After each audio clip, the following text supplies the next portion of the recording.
Well, hi, everybody, and welcome to AI 101, what education leaders need to know about artificial intelligence. This is a free webinar presented by the Missouri School Boards Association, and my name is Mark Henderson. I'm going to be talking to you for the next hour, hopefully talking with you, not just at you. I'm the Director of Digital Initiatives here at MSBA, and you'll talk a little more about who I am in just a minute. But as I said, I want to make this interactive. I don't like awkwardly talking in a room by myself. So I hope that you will open up the chat. At the bottom of your screen, there should be a little chat icon. If you open that up, feel free to add your questions, your comments in there. I'm going to ask you some things as well.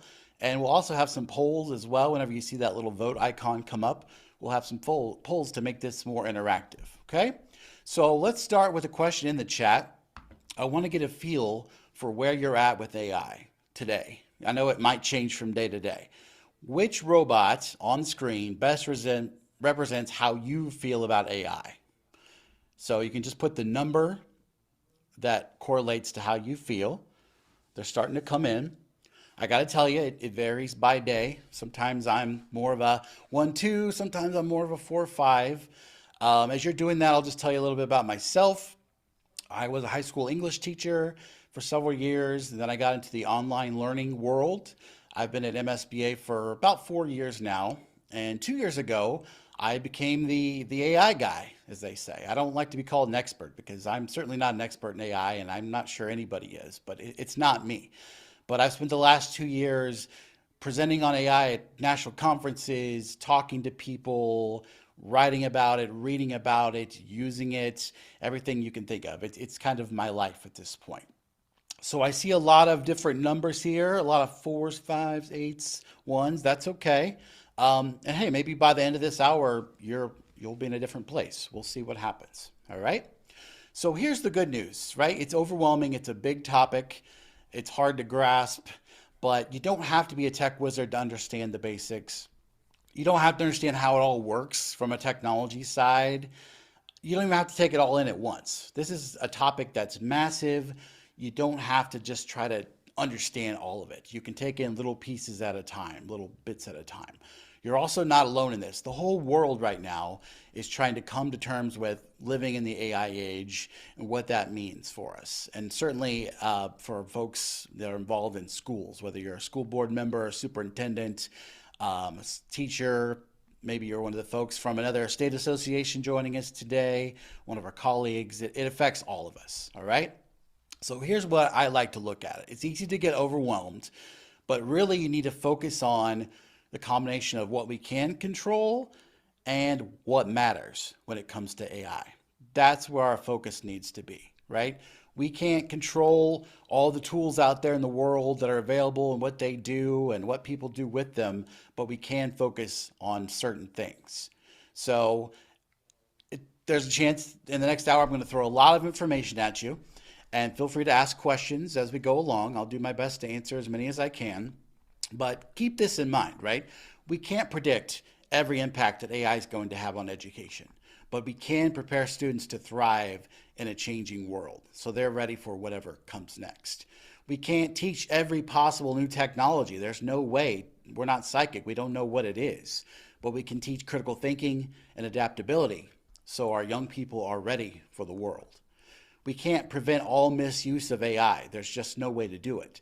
But we can set clear expectations and model responsible use so that people know how to use them correctly. And we can't eliminate all the risks that come with AI. We're going to talk about the good and we're going to talk about the bad this hour. But you know what we can do? We can build responsible guardrails to ensure that people are using them correctly and there are negative outcomes if they don't use them correctly.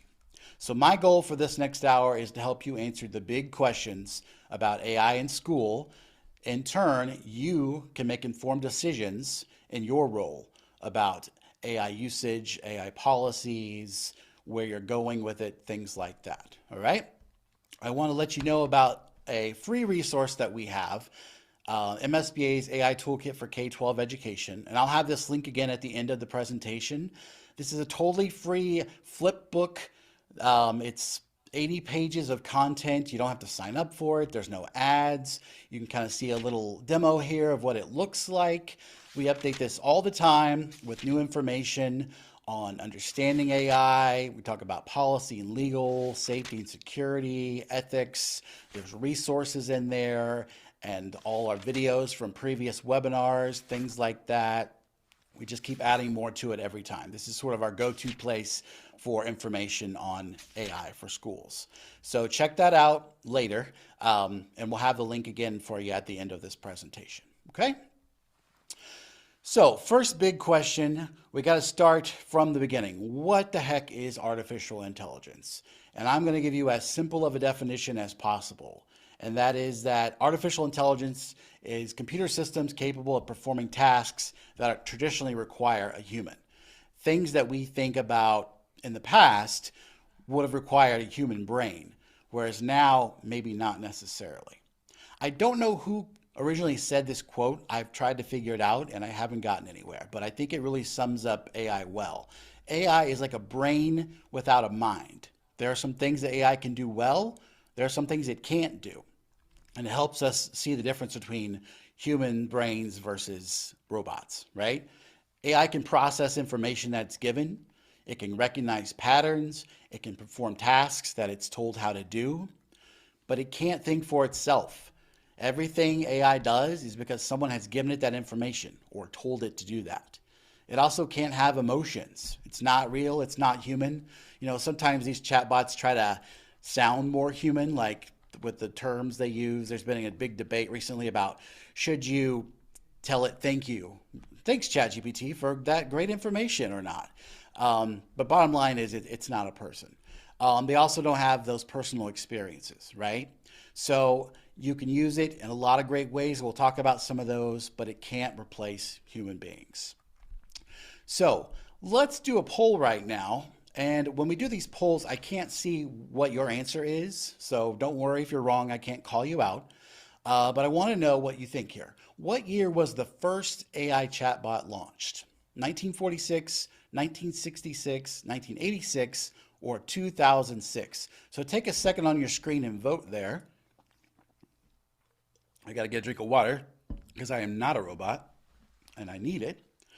A lot of people don't realize how long AI has been around. AI is the big buzzword the last couple of years. Every commercial is like, oh, we have AI. We do this, we do that with AI. But it's not new. All right, let's go ahead and end the poll there. And, oh, Aaron thinks it was Jeffrey Hinton that said that quote. Adam. Thank you, Adam. I'm going to check that out because I do want to give proper credit. So the answer is the first chatbot was launched in 1966, which 24% of you said, and it was called Eliza, which I think is interesting because, you know, today we use a lot of human names. We personify these things like Siri and Alexa. It's been going on the whole time. So Eliza was supposed to be a psychotherapist that you could talk to. And you might be thinking, how was there a chatbot before there was the internet? Well, Eliza only existed on one computer. You had to go to Eliza and talk to her or it. This is a mock-up of what Eliza looked like that somebody put together a while back. It wasn't the best, but it was a good starting point. It was kind of groundbreaking for the time. So here's a rather startling statistic. Whenever I do a presentation in person, there'll be like 100 people in the room. I'll say, raise your hand if you've used AI before. About a third of them will raise their hands up quickly. About a third will do this kind of like, I might be stretching, I don't know. And the other third don't raise their hands. And I always joke and say, those of you who aren't raising your hands, you must be Amish if you haven't used AI. Because, luckily I haven't offended anybody yet. Because we use it all the time.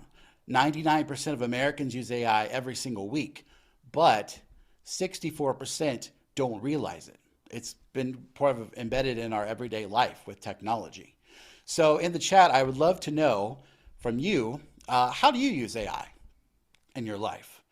What are some ways that you use AI, any kind of AI? Feel free to share your thoughts in the chat. And I'll tell you, it's amazing because when you start telling people like, oh, well, do you have a smartphone? You use this, you use this, you use this, right? Brainstorming, Googling, Alexa, Google Maps, absolutely. Moving this so I can see that. There we go. Perplexity. Oh, I love Perplexity, Ronnie. You know I do. editing, note taking with right now. Yep, absolutely. Siri, Alexa, attorney work. Yeah, we use it all the time, but we probably don't stop to realize it. And it's funny because all the advertisements for smartphones in the last year or two are like, this new phone has AI. I'm like, well, it already did, right? But now it's the buzzword. So the next big question for you is this debate. Is AI good or is AI bad? And the answer is neither. AI is not good or bad. AI is just a tool. And I always use a hammer for a comparison here. Hammers aren't good or bad. Hammers are just tools, right? You can do good things with hammers. You can build a birdhouse. You can do bad things with hammers. You can break somebody's window. It's all about what the human does with the tool. And AI is the same way. So when we talk about AI good, AI bad, it's really not about AI, it's about the person using it and what their intent is. And one of the big reasons that people have sort of built up this fear of AI is because of science fiction, movies, books, things like that, it's always bad, right? The robot goes rogue and tries to kill everybody, take over the world, and that's what we associate AI with. But the truth is that's really not the kind of AI that we have in real life, at least not yet. AI basically isn't really the right term, artificial, because everything that we tell these systems to do is coming from a human. It's not artificial. The computer's not just thinking for itself and acting for itself. Basically, the super basic way it works is you take humans and you take data that they create, you put that data into a system and teach it how to use it to process information. So robots aren't taking over the world yet. One day I might have to change that statement, but as of now, we're good, okay? So, next big question. I know I'm moving quick here, but we got a lot to cover, and feel free to ask any questions or make any comments in the chat. What's the big deal with generative AI tools like ChatGPT, or Gen AI for short? This is the new type of AI that we've heard so much about.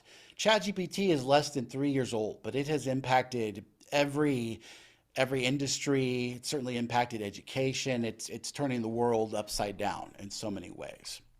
So for the sake of time, we're really going to focus in on Gen AI for the rest of this presentation, because if we were to talk about AI as a whole, we'd be here all day, all right?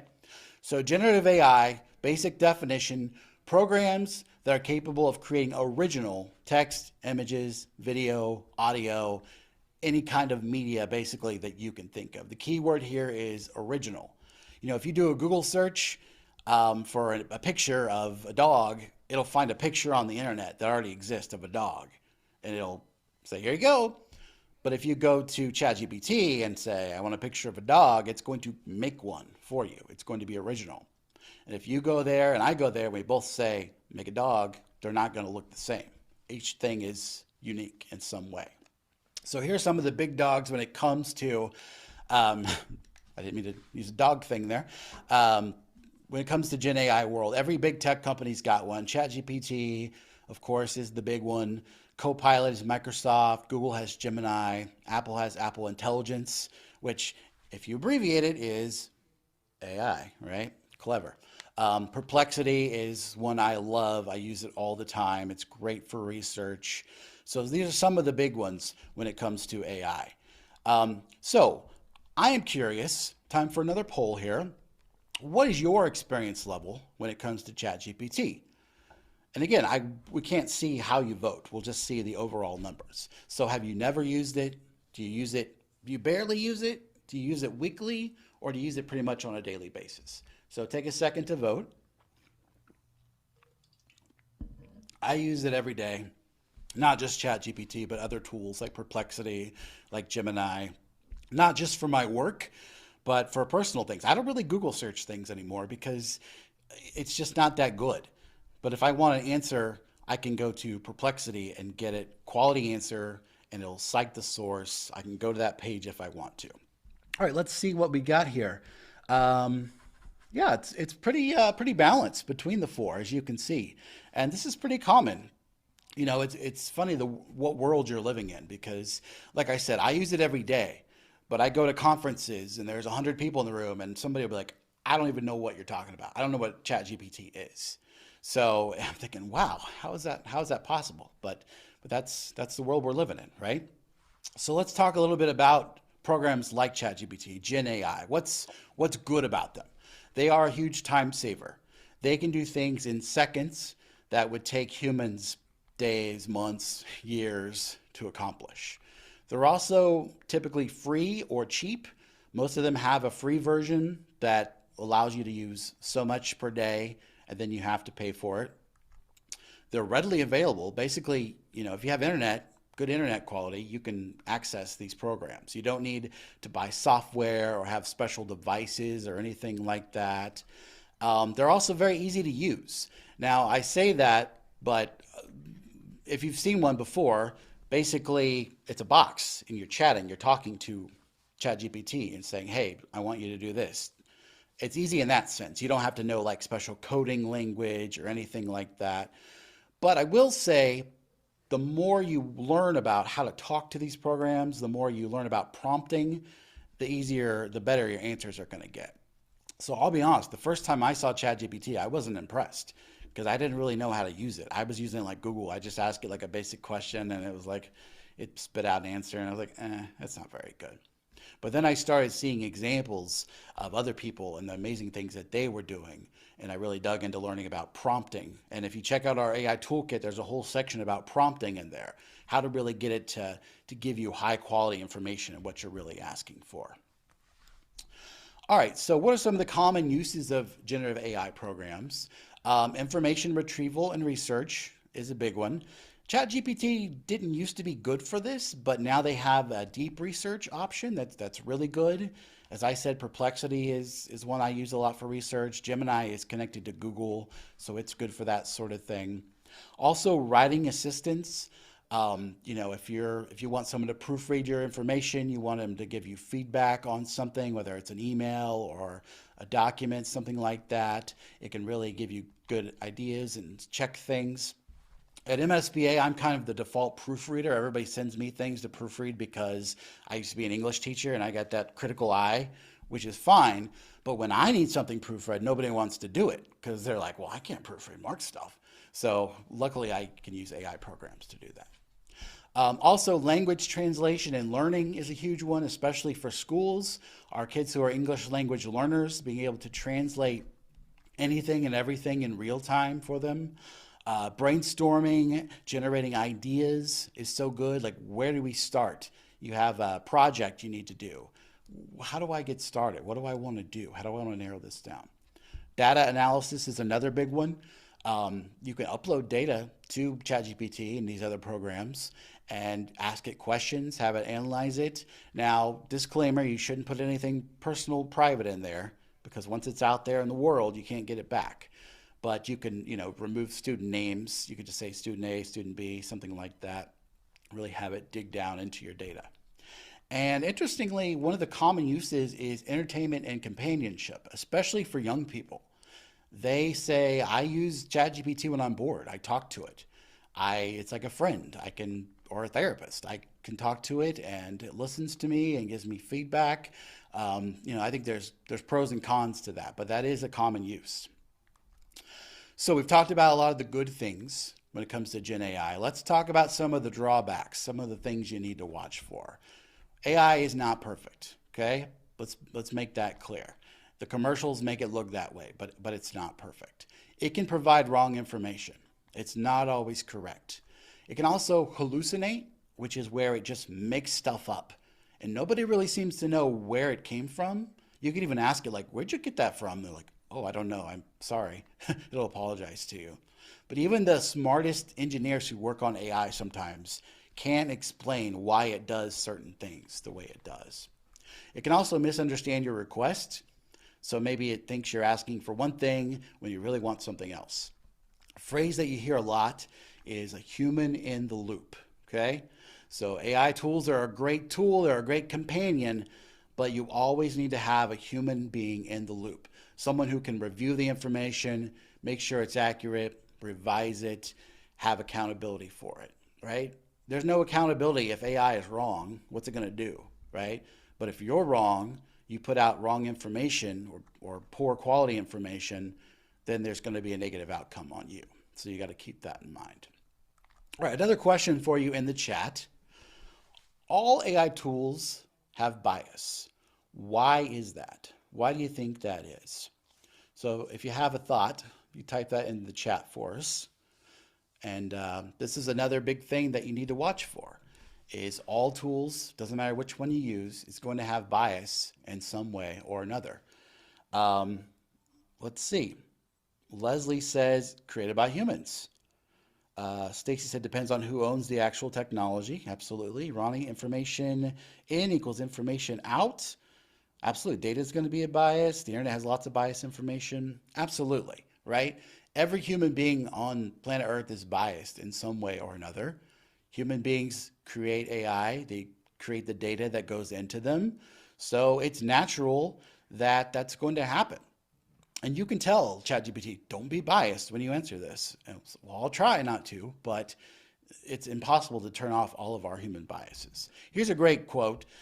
We assume AI is neutral. We assume that it's not prone to human biases, but AI tools are as biased as we are because they have been trained on us. So it's like looking into a black mirror, if you want to get kind of sci-fi freaky there.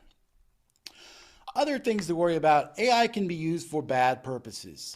I created this image. I wanted a robot in jail, and one of his hands is on the bar, and the other one's, it's not the best picture, but I'm not great with prompts on images yet. Some of the bad things that can be done, spreading misinformation, whether intentional or not, AI can be a way to spread misinformation. Deepfakes are a huge concern, and we'll talk more about deepfakes in just a second here.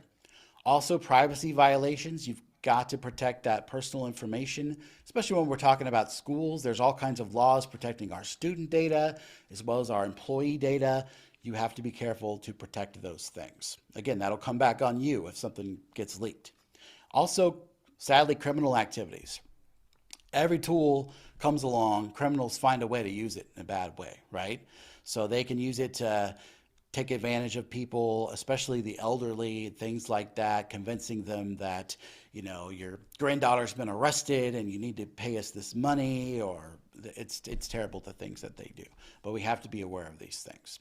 So let's dig a little bit deeper on deepfakes right now. Basic definition of deepfakes are images, video, or audio created or altered using AI to mimic real people or events.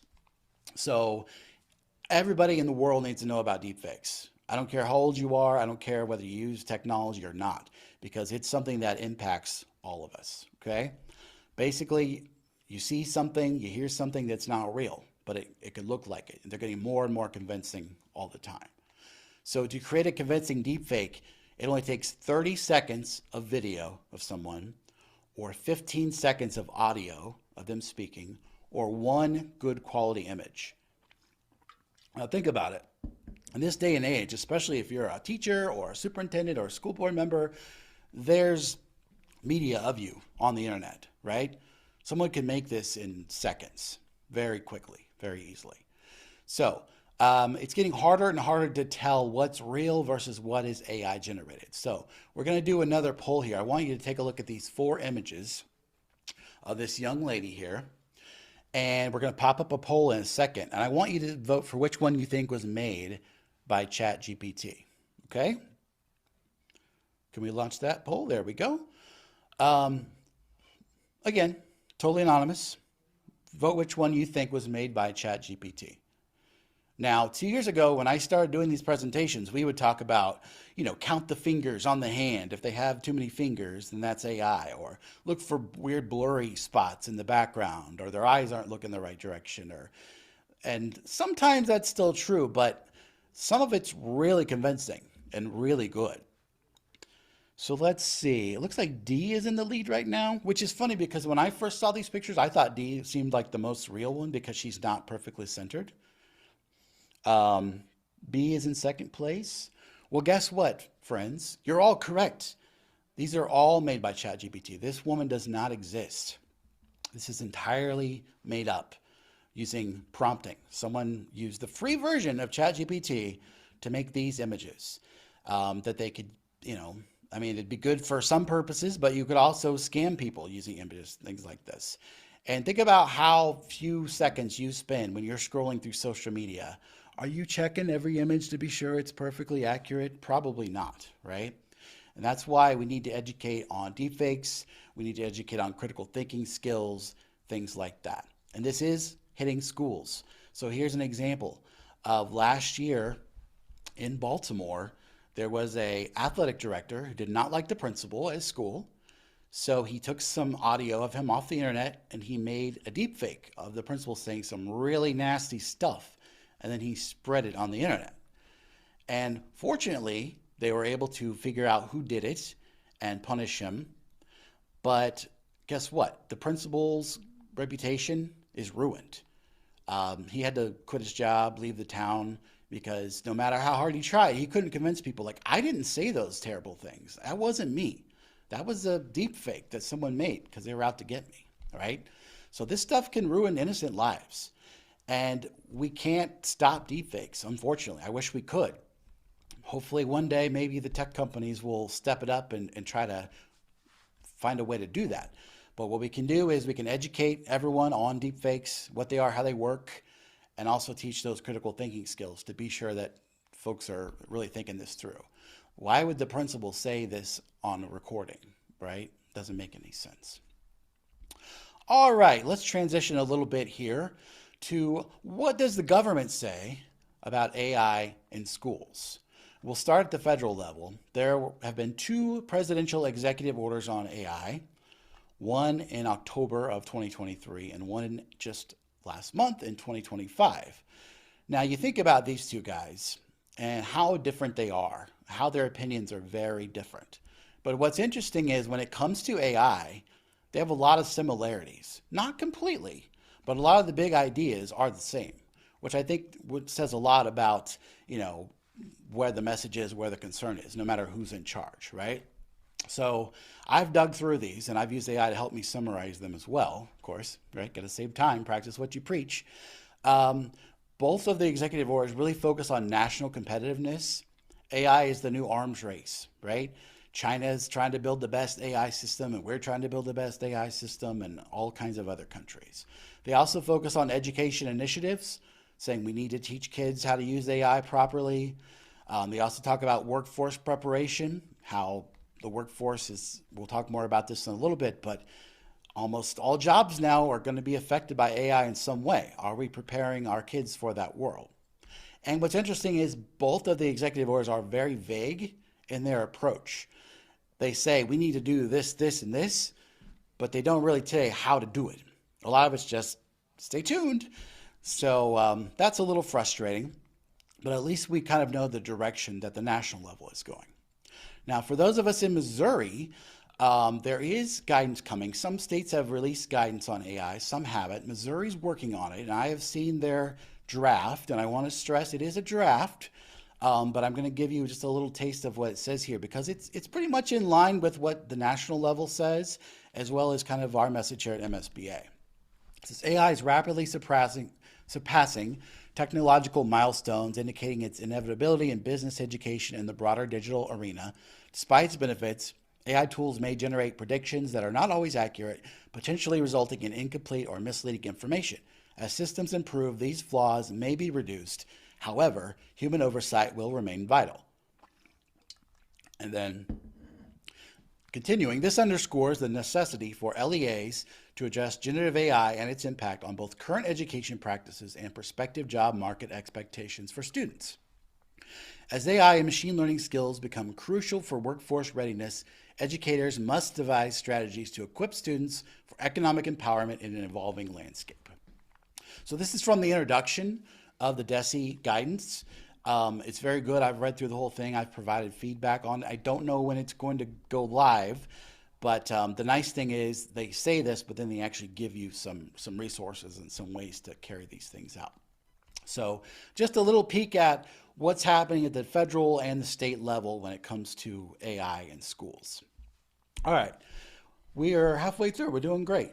I don't think there's been any questions yet. If there are, feel free to put them in the chat or just your own thoughts. So let's transition a little bit here. Let's talk about how teachers can use AI to enhance their work. And I have another question for you that I want you to put in the chat. How many hours per week do teachers spend on non-teaching tasks? Things like writing emails, grading, finding classroom resources, administrative work. How many hours total do you think they do on all these non-teaching, non-instructional things? We all know, hopefully, teaching is not just a 9 to 5 kind of job where you just go in and stand in front of the class and do the thing and leave, right? It takes a lot of time and takes a lot of prep. And there's always extra things, right, that you get assigned. So I'm seeing some various numbers here. This number I'm going to give you is courtesy of Ed Week survey that they did. I think it's kind of low, but it is an average. Helen, you're pretty close. 29 hours is what they say. So if you think about a 40-hour job, 40-hour-a-week job, which we know teaching isn't really that, but you think about, you're teaching 7 hours a day, students, you get one planned period, you might have other duties on the nights or weekends or something else, right? It's a very time-consuming thing. So the reason I bring this up is teachers can really lean into AI to help them save time on these administrative tasks, okay? Some of the things they can do, lesson planning. AI is a huge helper when it comes to lesson planning. Now you can use ChatGPT and things like that, but you can also use specific tools like Magic School, which is a really popular one for teaching, where you can say, this is the grade level, this is the topic. You can even say, I want Missouri state standards, or you can say, I want my district curriculum in there, draft a lesson for a 30-minute lesson, 5 days a week with an assessment at the end. And boom, it'll make it for you. Now, it's not perfect, of course, but it's a good start. You can take that and you can refine it and make it your own. It's certainly a good place to start. Another thing is creating assignments along the same lines. I can tell you how much time I spent when I was an English teacher, creating projects, assignments, things like that, really trying to be sure they met the goals that I was looking for. AI can help with that greatly. Grading and providing feedback is huge, especially if you're a math teacher or an English teacher. We get stuck with all the grading, right? Now, that's not just to say, machine, you go grade all the work, and then I will just put the answers in. But let's say you're a math teacher, and you've got to grade all these math tests. You could run it through an AI program, and it will flag the ones where there are problems, and then you can go look at those individually and see what the issue was and work with the student, things like that. Communication is another way teachers can use AI to save time.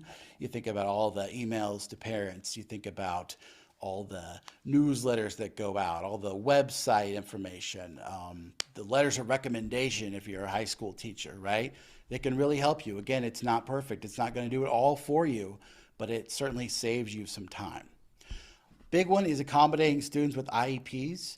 How do we make sure that our kids with special needs are getting the quality education that everybody else is? Now, again, disclaimer, you don't want to put somebody's IEP into ChatGPT for data privacy reasons, but you can say, how can I help a student with this issue? I tried this out with an old project that I had. It was they had to make something physical, and I uploaded the assignment to ChatGPT, and I said, create a version of this assignment for a student who's blind. And it did a really great job. It rethought the whole thing, the concepts, the objectives, the learning was still there, but it wasn't a visual assignment anymore. So that can be a really helpful tool. And ultimately, all of this helps you save time so that you have more time for your students, and hopefully less time on the weekends and nights that you're spending on this stuff. So when you come to school, you're refreshed and ready to teach. Let's see, I've got a couple questions in the chat. Looks like Dan asked, will the DESE guidelines also provide guidelines funding for the guardrails for student use of AI? I think they will provide guidelines. I don't know about funding. It didn't address that in the draft that I saw. And I don't work for DESE, so I can't speak for that. But I do know Michael Corcoran at DESE is working hard on this. And as soon as it's live, we'll be able to sort of pinpoint that down. We're going to have, I'll talk about this later, but in October, we have our annual AI symposium. And I'm hoping to have Michael and some of the folks from DESE there so we can ask them questions directly about the state's vision for this. Ian said, when is AI so capable that it could replace a parent in an IEP meeting to constitute as parent participation? Would a district be obligated to permit it? Privacy concerns. I think there's certainly privacy concerns. There's different levels of AI. You know, there are closed systems that are safer to use data in. I say safer, not totally safe. There's no such thing as totally safe. Obviously, the parent would have to give permission for the AI to work as an agent in its place. We're hearing that term a lot, agent or agency, right? So it's possible that that could happen one day with parental consent. I don't know. I know it's hard to schedule IEP meetings because, parents are working and getting them to the school and all that stuff. So it's possible. And I don't know if anybody else has any thoughts on that. Feel free to chime in the chat. But we have Keith Powell, one of our lawyers, is on as well. I don't know if he has any thoughts on that from a legal perspective, but very good thought, Ian. So if we're going to have our teachers embrace AI and use it, they've got to get training on it. I tell you, I talk to teachers all the time, and they say, I use it, but I'm not sure if I'm supposed to because I haven't gotten any guidance from anybody. I'm like, well, that's not good. And we know the students are using it, right? A lot of them already are for different reasons. We've got to give our teachers guidance, and we have to give them training on how to use this. They're so busy. Some of them have gone out on their own to learn things, but a lot of them don't have the time, or they don't even know where to start. So the data says that 42% of teachers, K-12, have received some professional development on AI. That could be like one 30-minute session, any kind of AI training. If you ask about ongoing, that number drops even more. So we've got to get them on board with this. If it's going to help them, if they're going to talk to our students about it, and they're going to continue to be relevant in the world. Now, shameless self-plug, because this is a free webinar, MSBA does offer professional development for teachers on AI, led by yours truly. We do workshops, and this is the time of year when schools are planning their back-to-school professional development. I can tell you that I sat through a lot of professional development that did not help me at all. It was just kind of a waste of time. This is something that I really think, whether it's coming from us or from somebody else, teachers could really benefit from. So reach out to me if you're interested in that, or please pass that along. There's more information on our website. Next big question, how can students use AI to enhance their learning? So we talked about teachers, let's look at students. First of all, how many students are actually using generative AI? Well, the numbers vary depending on the source that you use, but there are around 70% of high school students say that they're using generative AI. When you go to the college level, it goes up to 90%, which is huge, right? So let's talk about some of the good ways that students can use AI, and then we'll talk about the elephant in the room, all right? So first of all, conducting research. I've already mentioned how great that can be for research purposes. Tutoring is a great one. I can tell you as a parent of 2 teenage daughters, they come home and they go, I got a big math test tomorrow and I don't know how to study. And I'm like, I haven't done this in years. I can take a picture with my phone of a sample math problem. I can upload to ChatGPT and say, explain step by step how to solve this. And then I can sit down with my daughter and say, do you remember the teacher talking about this? Does this look familiar? It's a huge help in that way. Great for brainstorming ideas as well. Sometimes the hardest thing to do is get started. Role playing is a huge one. You can role play with anybody you want in time, in history. I've talked to Abe Lincoln. I've talked to Mr. Rogers. It's a really cool, interesting assignment to think about the questions to ask them and the kinds of responses that you get. Translation, as we mentioned, it's a great tool for that. And studying in general, right? It's like, help, I have a huge test in a week and I don't know where to start. And it'll help develop a study plan for you, which is great. Those are some of the positives.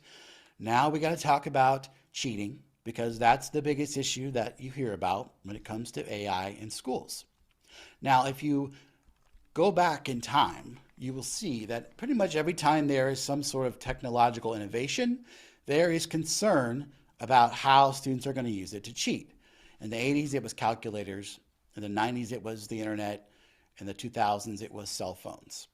And today, it's Gen AI programs, right? So this is natural. When there's a new technology that comes along, there's resistance, there's fear, things like that. So the big question is everybody today using AI to cheat? Well, the data says no.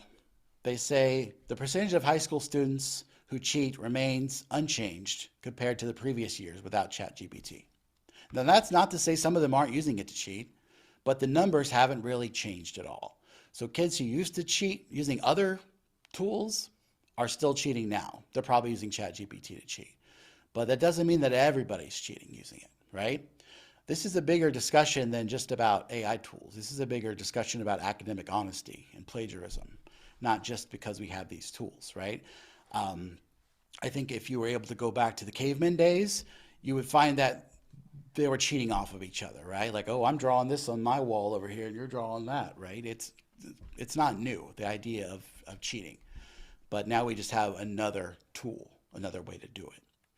Interesting survey by the Pew Research Center last fall. They asked teens anonymously, when is it acceptable to use ChatGPT for these things? 54% said it's acceptable to conduct research, which I'm surprised that number is not higher. 29% said to solve math problems. 18% said to write essays. So just a little food for thought. So how do we combat this issue? Well, what about AI detector tools? There are tools out there. There have been plagiarism detector tools for a long time, and one of them is Turnitin. It uses, I remember having to use this. It's mainly used to scare kids into not cheating, hopefully. But the idea is you put their essay in to Turnitin, and it'll check it for plagiarism, and it'll say this percentage of the essay was plagiarized. So let's do that with AI. Someone took the Declaration of Independence and they put it in Turnitin.com, and it said this was 97.75% written by AI. Now, we know that's not true unless somebody has a time machine, right? And it's only going to get harder and harder to detect AI versus real authentic writing. You see certain things, you go, oh, well, if it uses certain words or certain punctuation, it must be written by ChatGPT. But that's not always true. You can tell it to write a certain way. Write it so it don't get caught. Write it so it sounds like a human and not like a robot, things like that. So, Adam, I really like your comment. I think we need to redefine what we consider cheating in the age of AI. And I totally agree. Kind of leads into my next big question. How do we address Gen AI in schools? Well, the New York City public schools decided to just ban it. In January of 2023, they said, we are just banning ChatGPT on all of our devices. You can't use it. Guess what? 5 months later, they reversed. They said, we can't do it. We tried. We lost the battle. We can't remove ChatGPT. So instead, we're going to teach responsible use to our students. And we're going to have our teachers really learn how to use it correctly, which I think is the right answer. I mean, good luck if you think you can ban it altogether. It's pretty much impossible. But we got to talk about AI. We can't ignore it. We can't say, oh, that's for another day, or, we'll just whisper about it in the hallways. Schools need to talk about it. They need to teach responsible use to their students. This is a common way that I see, and this is in our toolkit as well, is the stoplight technique, talking about when you get an assignment, is it okay to use AI, and at what level is it okay to use AI? Also, ultimately, teachers need to know their students, right? I taught before AI, Gen AI was a thing, but I could tell you if Johnny came to class and he wrote an essay that used the word juxtaposition 5 times, and I go to Johnny and say, what's juxtaposition means? And he's like, I don't know, right? Then probably cheated. You don't need a system, you don't need a program to tell you that. And we've got to rethink lessons and assignments. What do we really need kids to know and learn in this day and age? And we'll talk more about that in just a second. But this is really, I think some people are scared to admit this, but the things that we're teaching in schools today, are they still relevant? Are they what kids need to know? Some yes, some no, but we need to look at those things. So, what should schools be teaching? That's a big question, right? Whenever you see, I get accused of this a lot. I'm very active on LinkedIn. There's a lot of great discussions about AI on LinkedIn. And I say, there's a lot of positives. We need to address it. It's not going away. And sometimes I get accused of being like, oh, you just think all we should do in school is teach AI all the time? No, that is not what I'm saying. And that's not the answer. And I think one of the good ways to look at this is to look at the Future of Jobs report that the World Economic Forum puts out every year. They ask the top hiring companies in the world, what skills are you looking for when you hire somebody in 2025? And this is the top 10 list. And if you look at this list, only number 6 is about technology. It's not that we need to teach our kids how to use AI all day, all night, right? Because, we need to talk about it. We need to do some work with it. But we really need to focus on the things AI can't do well. Those are the skills that our young people are going to need to thrive in the workforce, on the job, in college, in life in general. Things like analytics, things like creativity, empathy, customer service, right? A lot of those things are kind of called soft skills back in the day. Those are things that we really need to focus on.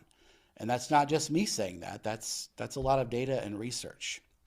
So no, I'm not just saying we should teach all AI all the time, but we do need to talk about it. All right? And since we're talking about work a little bit, one of the big questions, one of the big fears is, how will AI impact jobs? Are we all going to lose our jobs to robots? No. Now, here's the thing. Great study by University of Pennsylvania. 80% of U.S. workforce will have their jobs affected by AI within the next 5 years. And this is from last year. So, key word here is affected. Some jobs will go away, some jobs will grow, and a lot of jobs will change in what we do and how we work them. This is a common thing when you look through history when it comes to technology and advancements. For example, they used to have these jobs called lamplighters, and at night people would go around and light these lamps so that people could see. But then this thing called electricity came around, and we didn't need lamplighters anymore, right? Because the electricity could turn on the lamps for us.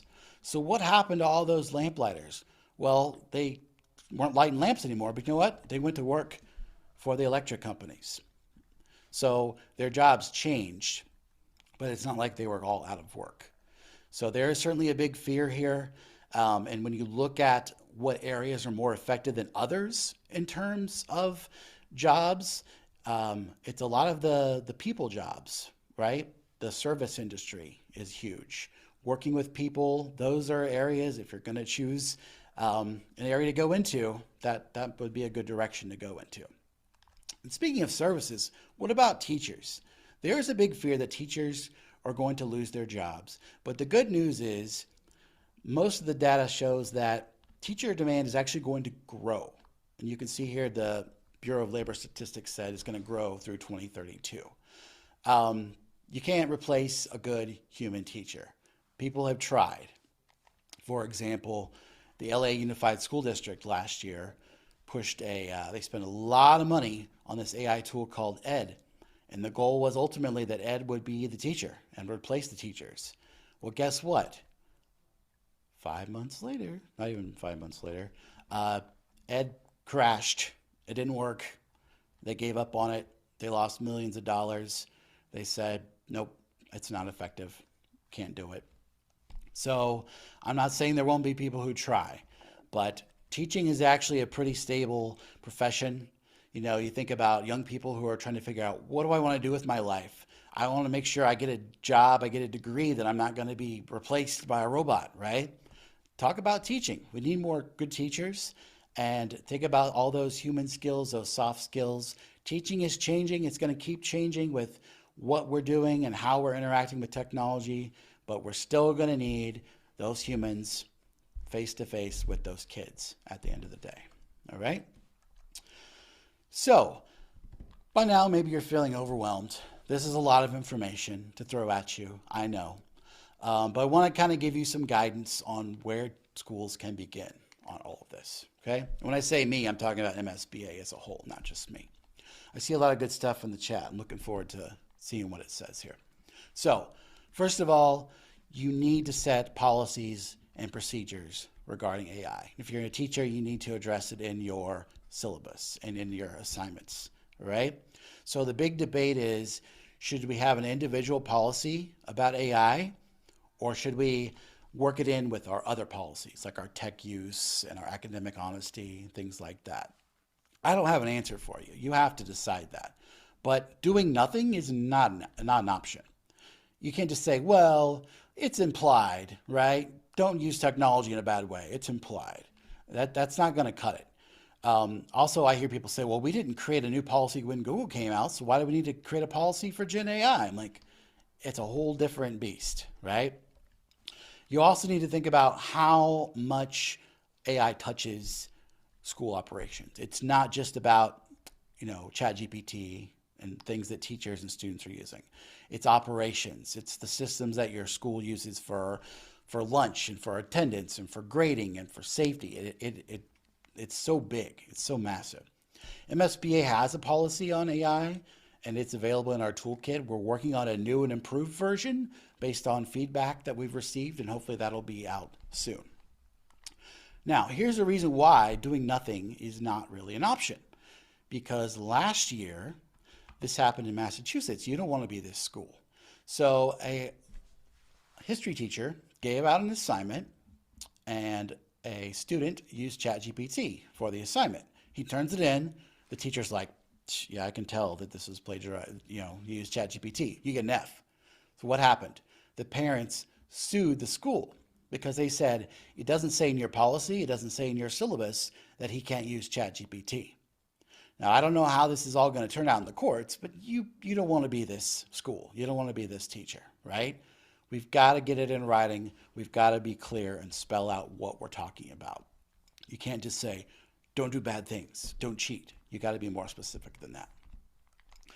Another area that we highly recommend is delegating authority on this. It's a huge topic, but not everybody needs to be involved in every way.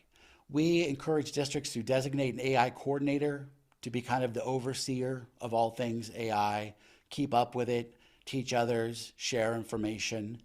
And also, we encourage districts to form an AI committee to say, like, what is our direction? What do we want? What are we going to allow? What are we not going to allow when it comes to this?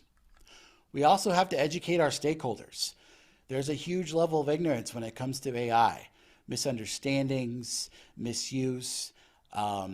We're trying here to educate you. You can use our toolkit, share that with people. The first part of it's just basics about what is AI, how does it work, but we've got to do it for the teachers. We've got to do it for the students. We've got to do it for the parents in the community, and certainly the school board too. And there's different ways to go about that, but it's part of the world we're living in, so we've got to do it. Also, you got to vet those AI tools before you let students and teachers use them. This can be kind of an overwhelming topic, overwhelming area.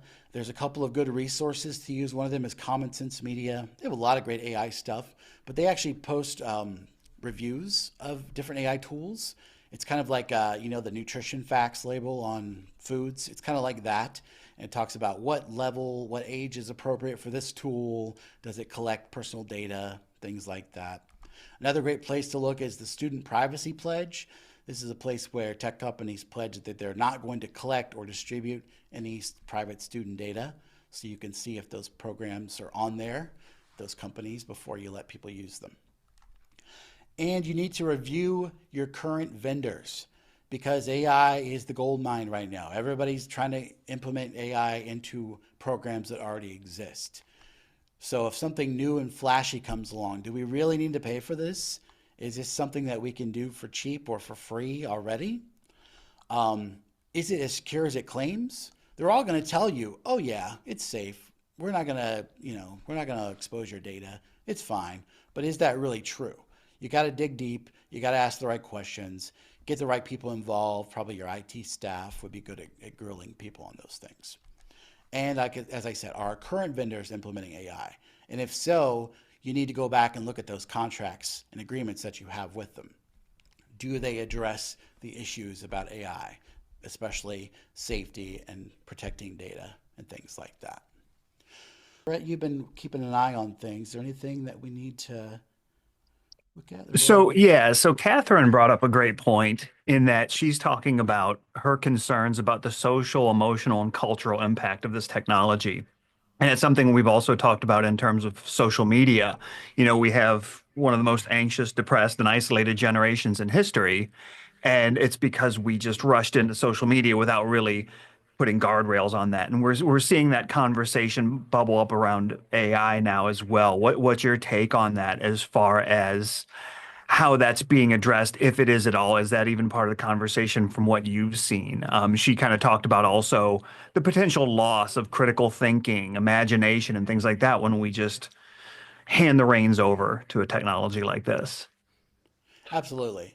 I think that's something that we've learned. I'm sure if we had a time machine, we would go back 20 years when social media was new, and we would do a lot of things differently with how we allow kids to access it, how we talk to them about it, things like that. Unfortunately, AI is already here. We can't undo what's already been done, but it's certainly an important thing that we need to talk about in schools, especially, when I told you that companionship is a big part of AI for young people, right? And maybe that's okay, but maybe it's not. You need to make them realize you're not talking to a real person here. If you really have a problem, you need to go to a trusted adult and not talk to a chatbot who can't really help you in those ways. Um, Regarding the issues of killing creativity and things like that, there are concerns about that. It's interesting because I think about my own work and how I use AI to save me time.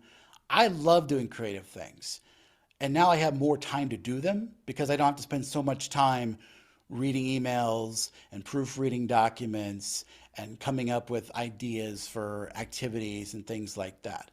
So I really think it's focused on how we approach it and how we talk to kids about it. If we can clear out some of those things that maybe aren't so important anymore. I'm thinking back when I was an English teacher, I hated teaching MLA and APA citation, like where's the period go and how many spaces and blah, blah, blah. Well, now you don't really have to worry about that too much. You need to make sure it's correct, but AI can do it for you. But that means you have more time to talk about idea development, creativity, improving your own writing. So I think it's all just in how it's approached. But those are legitimate concerns, absolutely. Is there anything else? Yes. If you're a school board member in Missouri, just click that link there and you will get the form that you need. Let's see.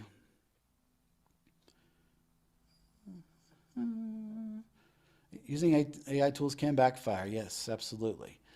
You also think about things like essays, like college admission essays or scholarship essays and things like that. Like, is that really what we still need to do? Or should we be rethinking projects like that? And is it really, maybe they're writing it themselves, maybe they're not. Do we want to get into that whole fight? But maybe we want them to make a video. Maybe we want to see them talking about why we should choose them, things like that. So I really think there's a lot of this that we just need to rethink in the age we're living in. What's important? What do we want our kids to be able to learn and do? And how do we get that across?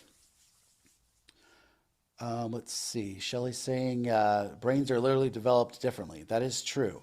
Um, it's something it's crazy. You can give like a little kid like a phone and they just like know what to do. And I'm thinking that didn't even exist when I was your age. But yeah, you have to worry about the development of kids. When is it good to start talking about these things? I think it's good to talk about AI at the elementary level because it's the world they're living in, not to give it to them, but say, this is what it is. This is kind of what it is. You'll hear about it, and later in life, you'll get to use it, things like that. But yeah, looking at when it's okay and when it's not okay to actually do those things. Going back to the whole calculator debate, right? You don't want kids using calculators in school when they're learning multiplication because then they're not going to learn it.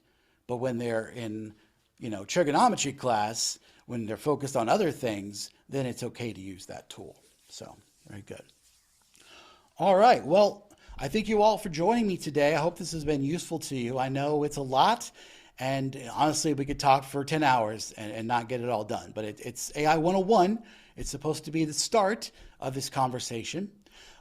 Later today, I will send you a link to this video. If you want to share it with anybody else or you want to go back and watch any of it, feel free to do so. It's totally public. And yeah, thanks a lot. I hope to talk to you again soon.